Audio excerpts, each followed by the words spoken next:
enti abusuya say ende ye ba eye trending highway ne so dia na nkrofo mo trending endam no ka say die eye Okatakyie Afrifa mensa for the records oni eye ye best YouTuber ba ko pe o Ghana what you say Wudimaya abusuya oma clash with serious allegation abuwe die me hu beta Okatakyie Afrifa mensa ebedi nkomo efa eye Wudimaya ho ana Okatakyie Afrifa mensa kire mu a Wudimaya adidi eye asantefo atempa nanso abra eye the king of Swatini ebe piemu ewo eye oman konkro Ghana mu no Wudimaya asantefo eje ne so fefefe ewo eye program na se what you say emma eye Wudimaya kra enya award bi ewo ho nanso atemdidi a eye Wudimaya edi eye asantefo no asantefo amfa nche omumu but omaji eye Wudimaya abusuya sa ensem ye Okatakyie Afrifa mensa ebe kaye no abusuya Wudimaya ababe sogu eye Okatakyie Afrifa mensa so a enye easy utie de eye Wudimaya oka akire eye Okatakyie Afrifa mensa ne de a utumi hu se Wudimaya ni abere ankasa na yentie de eye Wudimaya ekaye eye Okatakyie Afrifa mensa ebe respond ye to that na se sia no ere intokwa aba no yentie de Wudimaya in the northness they said they make soup with this one. Soup? Yeah, the northness. They make soup with this one. And I think it makes sense because when you talk about, the transatlantic slavery, people think that the people that were taken to the Caribbean were mostly Ashantis. No, it was actually the Ashantis that were capturing people. So they were capturing people from the north of Ghana. And other places the Salaga market. Yeah. So they catch you from the Salaga side. They walk you down all the way to Cape Coast, where you take your last bath. Wait, you walk all the way from the north. I tell you, down. Yes. Are you kidding me? So that is why you are making it up. It's not true. I'm not making it up. I'm not making it up. I'm not making it up. Many. If you go to the north, okay. Many of our African American brothers in the diaspora in the Caribbean, we shouldn't think they are from the coastal areas. No. Salaga, up north. If we do tourism right, you will just see how they tracked, kidnapped, captured people all the way from present-day northern Ghana, hundreds of kilometers. Not that I know. No. Yes. I was in this conversation when I call so our eye Wudimaya on the side. Now, some way about a copy more a TikTok and Abusia, Obia H, and Adrian home, and man, it created a lot of confusion. Be and then someone the king of Swatini, Ebe PMU Ghana Abusia, or didn't any HMO air Menshia Paris, no Abusia. And dinner night, Wudimaya Ekopias yet. It's my pleasure to present to you a son of yours, a son of the soil, who, very angry at the way the world views Africa, has decided on a path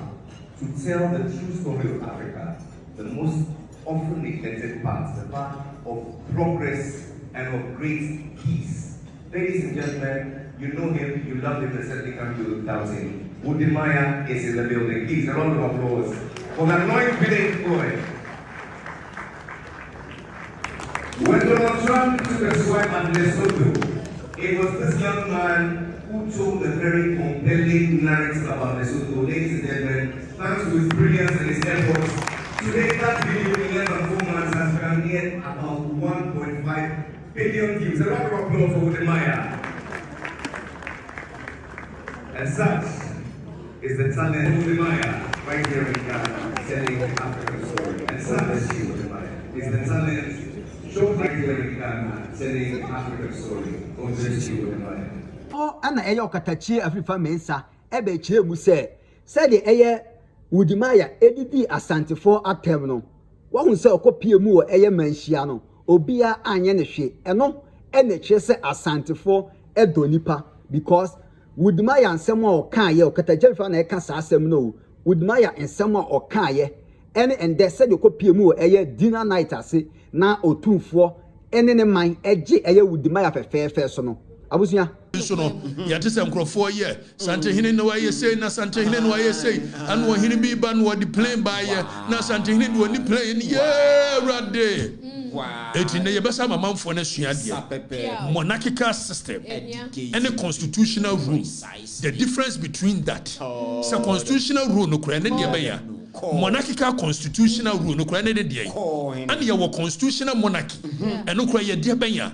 and ye wo absolute monarchy eno so ye be se sua ne de ni a kire ni nyina mo hunu se Santehene ti wei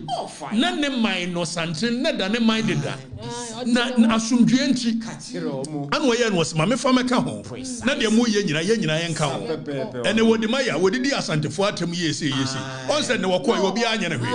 Asantes are the most peaceful people in Ghana o kan ye se ye manka se wodi maya nsem hu na okeka fa asantefo ho wodi maya ni nsem hu na okeka fa asantefo ho se ye baabi no ko sa party bia anka do mo de be ye no enso akoy obi anya ne hwe ye je ne fefe so that is the hospitality of Asantes enso da saso mo me ho ntoye da bia ye di atem afa wu ko yiwa no yeso wo na wu be yiwa no ye tribalistic mo asem no buti bi da be say ye didi watem ne mom ko anu tum ne ye didi watem na aba na wu be yiwa no a wo ye tribalistic exactly na nim die ntro mo yesa o ma weaponize no just to give you a year or more the leeway to operate it o mo ye obone pa ba ka setia pe you are tribalistic nice ama wa boto no ma to aso ye mo bi de nya no kore wontimi nyusu anu as weapon enti in some way na Okatakyie Afrifa mensa ebe ka ya abusua ema eye Wudimaya abusua ensem a Wudimaya aba beka akire eye Okatakyie Afrifa mensa no Wudimaya ekire mu a ono na de ongyina baabia endi asantefo atem said de eye Okatakyie Afrifa mensa akọ posti ewo ni page se ono no Wudimaya adidi eye asantefo atem na okopie mu eye machia no omagine fefefe Wudimaya aka ensem akire eye Okatakyie Afrifa mensa o chiremu a so Okatakyie Afrifa mensa so be bre ne ho ase a omre ne ho ase na ono no Wudimaya no onche ne kwan a obefa so apenisika na ono Okatakyie Afrifa mensa no ono wakama Wudimaya so wakama eye Okatakyie Afrifa mensa at ne ho ase se eye asantefo bloggers o mo wo eye asantimam ene Ghana you know bia entumi fa ne ho entoto ono eye Wudimaya abusua na Wudimaya chiremu a Okatakyie Afrifa mensa say opeso make quality money ewo eye social media ne so a ombra na onchire no ekwan a ofa so obeden obenya sika wo social media na onjai de wa o sese sika efin eye ne followers and ne fans for ho no what you say Wudimaya ache aka ensem akire eye Okatakyie Afrifa mensa papa na yenim say eye denala Okatakyie Afrifa mensa ebe ba be respond to eye Wudimaya abusua ensam ne de afe na asha ase because utie eye Wudimaya kana kamia te se Okatakyie Afrifa mensa enye sika o social media ne so enti ombra na onche ne kwan a ofa so a obede obenya sika because Okatakyie Afrifa mensa post obeye ene ensam o kan ye no ene de eye Wudimaya ono so waka akire eye Okatakyie Afrifa mensa no enti kiane ke Okatakyie Afrifa mensa obeba be so na abusuan tokwa ne de aye ntokwa because de Wudimaya kan ne kire se